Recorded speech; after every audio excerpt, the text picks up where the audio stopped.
고려의 궁궐 안은 이미 오래전부터 불만의 기운이 감돌고 있었다. 화려한 문신들이 왕 곁을 지키며 권세를 누리는 동안 무신들은 비로소 나라를 지탱하고도 천대받는 존재였다.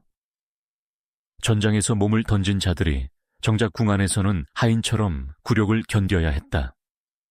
이런 모순이 쌓이고 쌓여 마침내 폭발을 예고하던 어느 봄날, 젊은 무신 이방과 이고는 밤마다 은밀히 모여 불만을 토로했다. 그들의 눈빛은 이미 결의의 빛을 품고 있었다. 이방은 말했다. 왕은 문신들의 시만 듣고 우리를 개처럼 부른다. 나라의 기둥이 누구인지 모르는가? 그 옆에서 이고는 고개를 끄덕였다. 그들의 불만은 단순한 서러움이 아니었다. 그것은 오랜 억압에 대한 복수의 서막이었다. 그러나 그들의 지위는 낮았다. 병졸 몇 명을 부릴 수 있는 정도의 무력으로는 감히 왕조를 뒤집을 수 없었다. 그래서 그들은 더 높은 자, 힘 있는 장수를 찾아야 했다. 이들의 마음속엔 한 가지 생각이 떠올랐다. 지금의 질서가 바뀌지 않으면 우리는 영원히 밟히며 살아야 한다. 그들의 분노는 단순한 개인의 감정이 아니라 한 세대의 응어리였다. 무신들이 문신들에게 무시당하며 술자리에조차 제대로 끼지 못하던 시대. 피로써 싸운 이들의 손에는 검이 있었지만 권력은 없었다. 그리고 그 검이 곧 역사를 찢는 날이 다가오고 있었다. 그러나 아직은 누구도 몰랐다. 이 은밀한 불씨가 곧 고려의 운명을 송두리째 바꿀 불바람이 될 줄은 이방과 이고는 서로의 눈빛만으로도 마음을 읽었다. 우리의 손으로는 부족하다. 그들은 그렇게 결론 내렸다. 정변을 성공시키려면 지휘력을 갖춘 인물, 무신들의 존경을 받는 강한 중심이 필요했다. 이들은 밤마다 무기창과 변경을 오가며 조심스레 탐문했다. 누가 진정나라의 부패를 뒤집을 의지를 가진 자인가?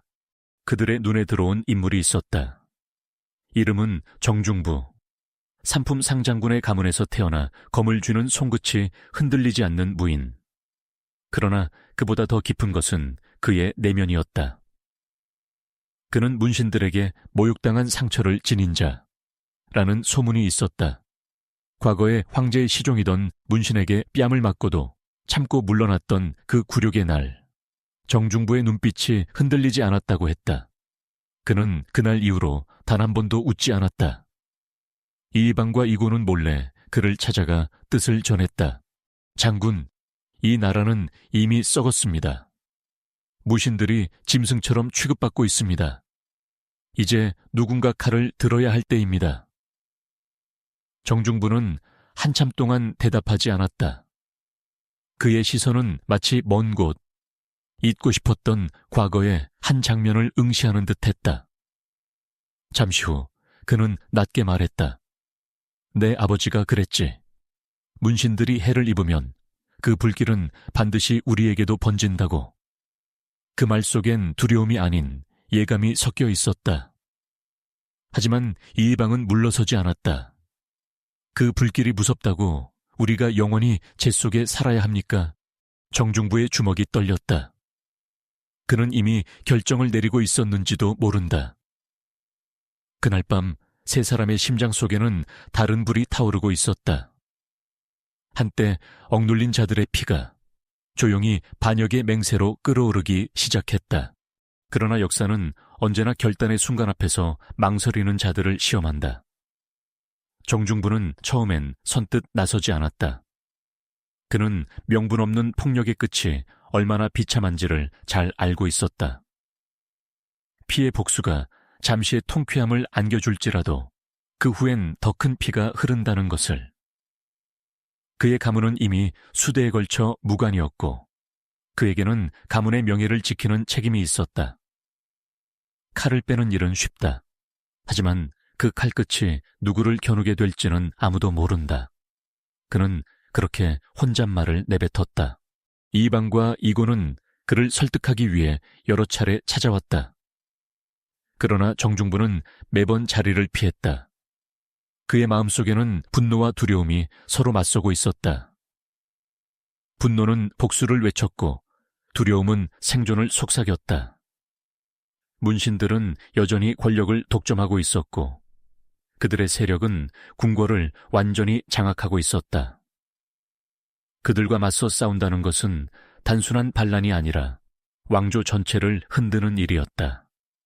그날 밤 정중부는 어둠 속에서 아버지의 말을 떠올렸다. 무신이 문신을 해치면 나라가 피로 물든다. 그러나 동시에 또 다른 목소리가 속삭였다. 그 피는 이미 우리 몸에서 흘러내렸다. 이 두 목소리의 충돌이 그를 잠 못 들게 했다. 그는 술잔을 비우며 스스로를 달랬지만 그 쓰디쓴 술맛은 오히려 오래된 굴욕의 기억을 되살렸다. 왕의 곁에 있던 문신들이 무신을 비웃던 장면, 군사들의 식탁에 말린 곡식분이던 날들, 그리고 피로써 세운 나라가 문장 몇 줄에 휘둘리던 현실. 결국 그는 알았다. 회피로는 이 모욕을 끝낼 수 없다는 것을.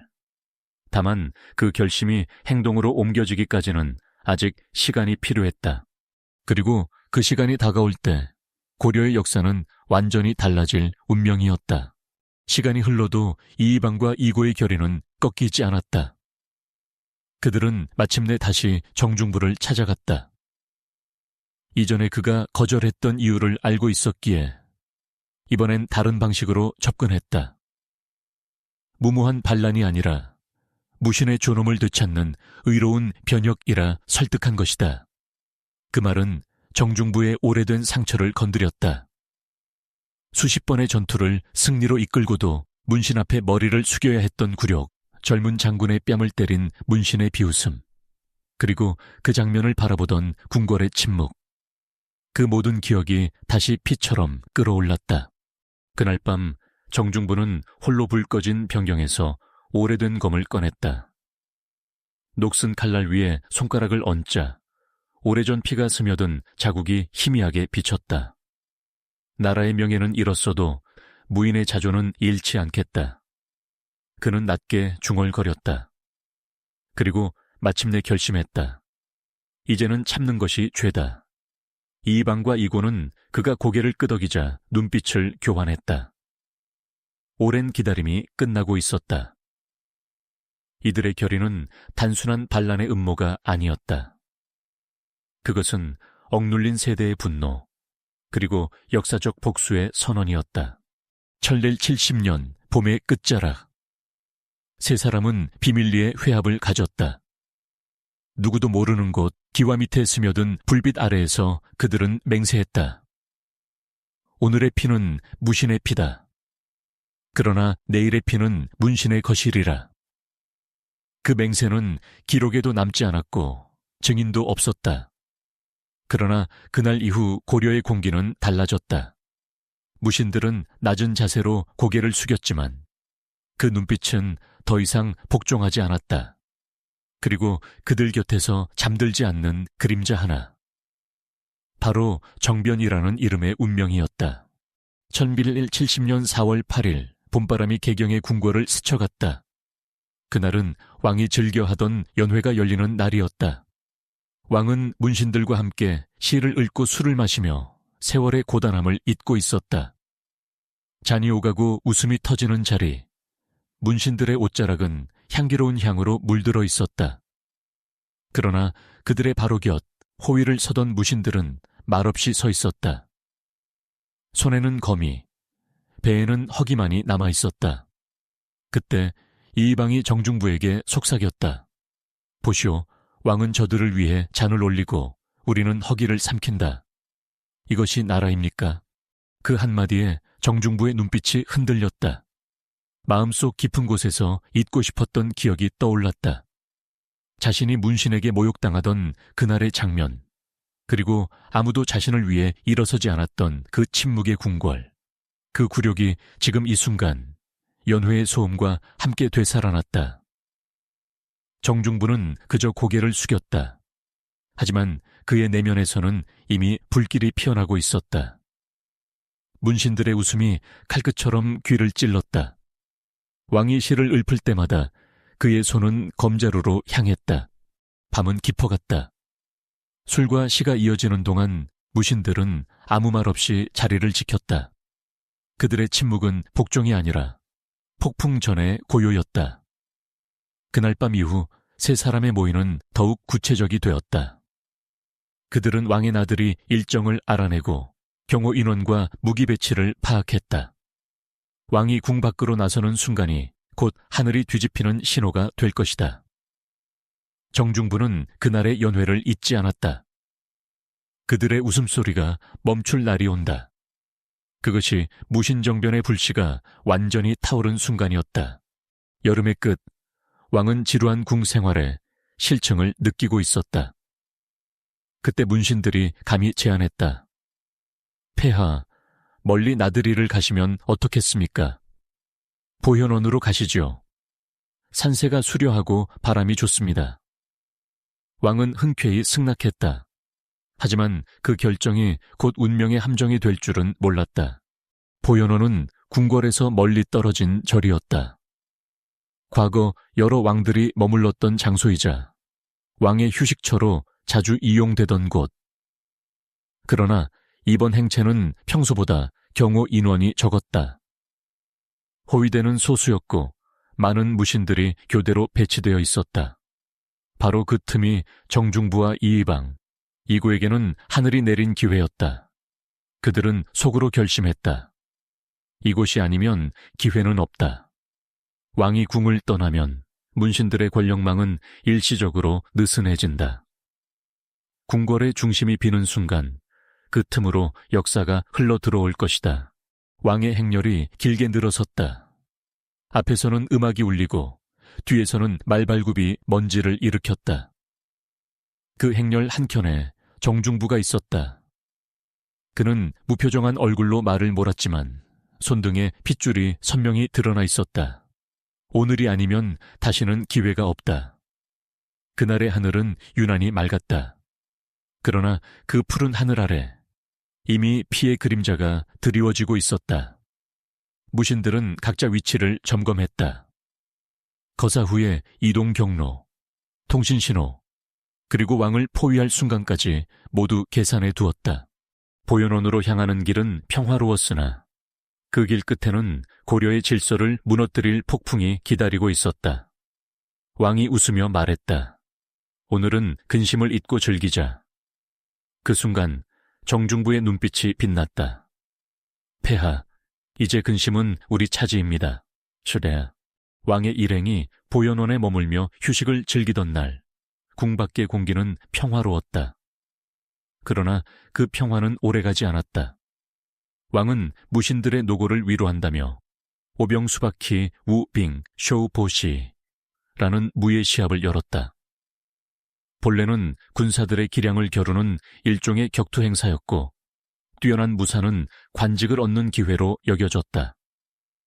왕은 이를 은혜라 여겼겠지만 무신들에게는 모욕에 가까운 잔치였다.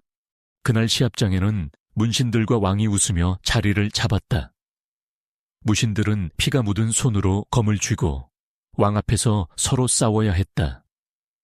땀과 먼지가 섞인 공기 속에서 늙은 대장군 이송과 젊은 장수가 맞붙었다. 그런데 힘이 붙이던 이송이 비틀거리며 경계 밖으로 물러나자 문신 조이필이 자리에서 벌떡 일어났다. 그는 혀를 차며 이송의 뺨을 후려쳤다. 이런 무능한 자가 어찌 장군이란 말인가. 순간 공기가 멎었다. 피가 난 이송의 얼굴에서 굴욕이 뚝뚝 흘렀다. 그 자리엔 왕도 있었지만 누구도 나서지 않았다. 오히려 몇몇 문신이 피식 웃었다. 정중부는 이를 악물었다. 손이 떨렸고 그의 곁에서 이의방이 검자루를 움켜쥐었다. 지금이라도 이 자를 베리자. 그러나 정중부는 고개를 저었다. 아직 때가 아니었다. 그의 시선은 조이필의 손끝을 향했다. 저 손이 내 얼굴을 때리지 않아 다행이군. 그 순간 그의 가슴 속에서 무언가 부서지는 소리가 났다. 그건 단순한 분노가 아니라 마지막 인내어의 끝이었다. 시합이 끝난 후에도 웃음은 계속되었다. 그러나 무신들의 침묵은 이제 복종이 아니었다. 그들은 알았다. 오늘의 모멸이 곧 내일의 피로 갚아질 것임을. 시합은 끝났지만 무신들의 가슴 속에서는 아직 피가 끓고 있었다. 그날 밤 정중부는 자신의 검을 가만히 꺼내 들었다. 은은한 달빛 아래 칼날이 희미하게 떨리고 있었다. 낮에 뺨을 맞은 이송이 피눈물을 흘리며 말했다. 장군, 언제까지 참아야 합니까? 정중부는 대답하지 않았다. 하지만 그의 눈빛이 이미 말하고 있었다. 조금만 더, 때가 곧 온다. 다음 날 왕의 행차가 다시 이어졌다. 보현원으로 향하는 길목, 무신들은 말없이 검을 쥐었다. 그들의 시선은 서로의 눈을 향하지 않았다. 그러나 이미 모두가 알고 있었다. 오늘 이 검이 처음으로 진짜 피를 보게 될 것임을. 행렬이 절로 들어서자 왕은 다시 문신들과 실을 읊고 잔을 올렸다. 그때 이방이 낮게 속삭였다. 장군, 그들의 웃음이 이제 마지막일 것입니다. 쇼. 정중부는 아무 말 없이 검자루를 움켜쥐었다. 순간 어제의 장면이 스쳐갔다. 문신 조이필의 손, 이송의 피, 그리고 궁궐의 침묵. 모든 굴욕이 하나의 선으로 이어졌다. 그때 우연처럼 한 문신이 무신을 향해 비웃음을 던졌다. 무사들이라더니 시 한 줄 못 읊는구나. 그 말이 떨어지는 순간 정중부의 인내심이 끊어졌다. 그는 자리에서 천천히 일어섰다. 주변의 무신들이 일제히 눈빛을 교환했다. 칼집이 울렸다. 지금이다. 짧은 비명, 그리고 날카로운 쇳소리. 왕이 몸을 일으켰을 땐 이미 피가 흙 위로 번지고 있었다. 문신 하나가 쓰러지자 다른 문신들이 혼비백산에 달아났다. 그러나 그들의 발걸음을 멈추게 한 것은 무신들의 검이었다. 정중부의 얼굴엔 분노도 미소도 없었다. 오직 결심만이 남아있었다. 이제 고려의 주인은 바뀌었다. 보현원으로 향하는 길에 일어난 피해 사건은 이미 되돌릴 수 없는 선을 넘게 만들었다. 그러나 정중부는 아직 완전히 폭발하지 않았다. 그는 이성을 잃지 않았다. 지금 칼을 더 뽑는다면 단칼에 문신 몇 명은 베겠지만 왕과 함께 온 군사들이 대응하면 반란은 단숨에 진압될 수 있었다. 그들의 목적은 복수가 아니라 권력의 전복이었기에 감정에 휘둘릴 수는 없었다. 정중부는 이방과 이고를 따로 불렀다. 지금은 때가 아니다. 왕이 보현원에 도착할 때 그곳에서 끝을 내자. 세 사람은 잠시 침묵했다. 그러나 그 침묵 속엔 더 단단한 결의가 있었다. 그들은 피할 수 없는 숙명을 스스로 끌어안았다. 왕의 행차는 계속됐다. 하늘은 잔혹할 만큼 맑았고 길가의 꽃들은 태연히 피어 있었다. 왕은 그저 즐겁게 웃었지만 그의 웃음소리는 이미 무덤 속으로 향하고 있었다. 정중부 일행은 왕보다 먼저 보현원으로 향했다. 그리고 거짓 왕명을 내렸다. 왕께서 명하시길 모든 군사를 이곳에 모이라 하신다. 왕명을 받은 병사들은 의심 없이 따랐다. 그들 중 다수는 이미 무신들이었다. 오랜 굴욕을 견뎌온 자들이기에 정중부의 말 한마디면 충분했다. 그 시각 아무것도 모르는 왕은 여전히 시와 술에 취해 있었다. 문신들은 그 옆에서 허세 섞인 웃음을 지었다. 그러나 그들이 보현원에 도착했을 때는 이미 함정이 짜여 있었다.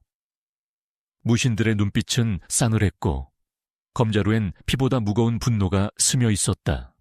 정중부는 속으로 읊조렸다. 이제 다시는 문신이 무신을 모욕하지 못하리라. 그의 눈빛은 마침내 결심의 끝에 닿아 있었다.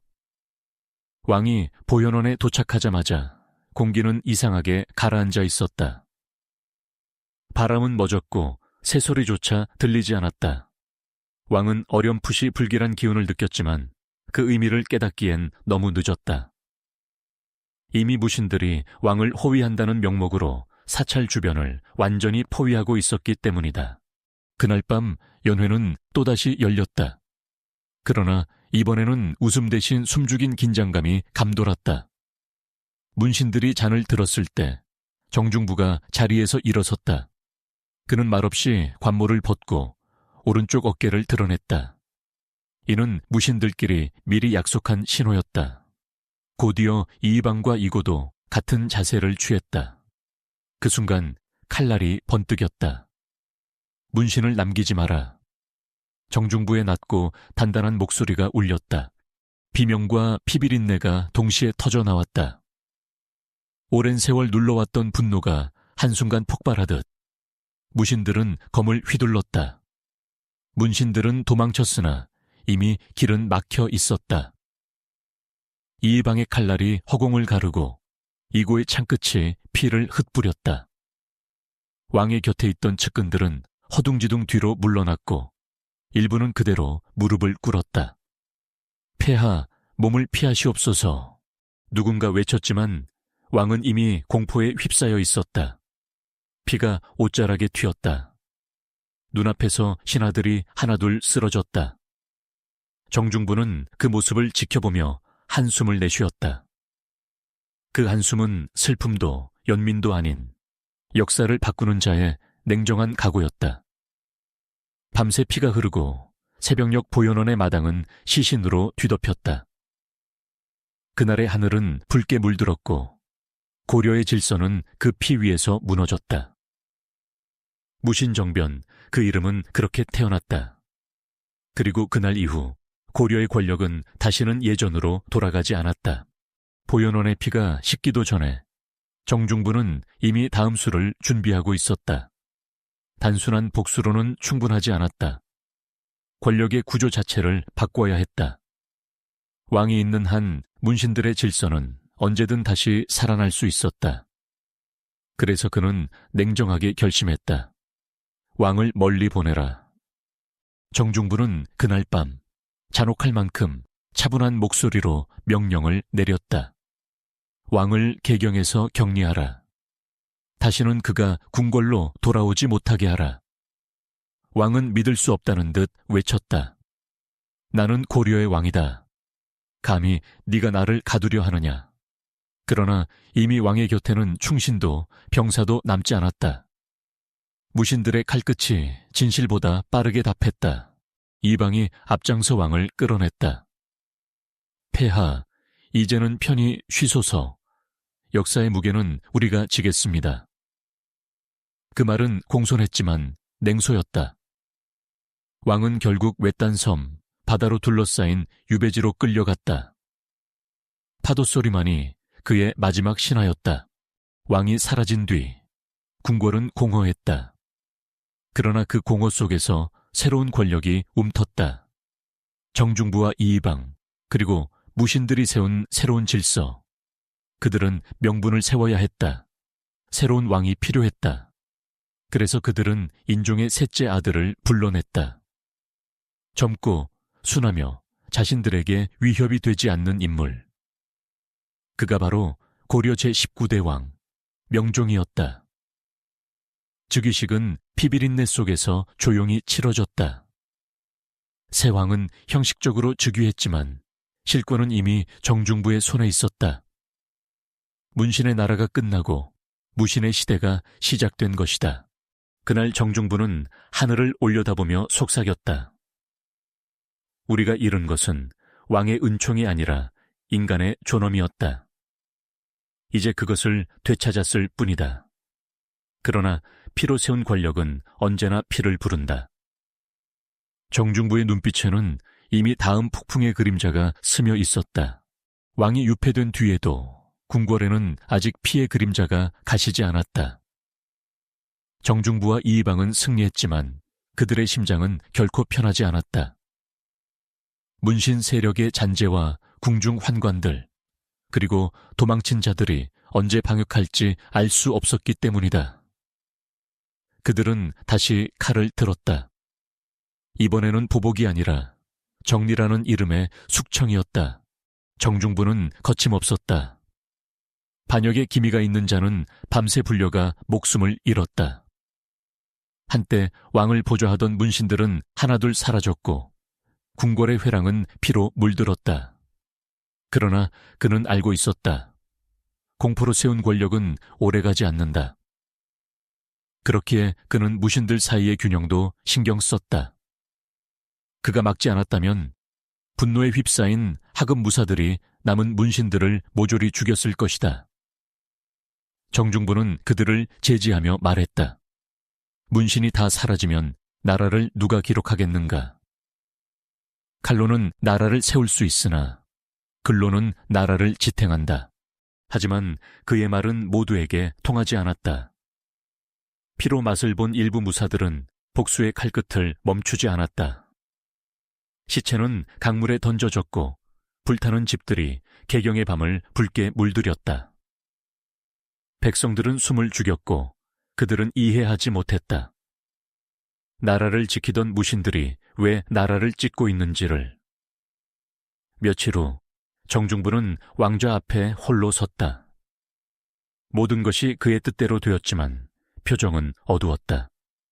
이것이 승리인가 아니면 저주인가?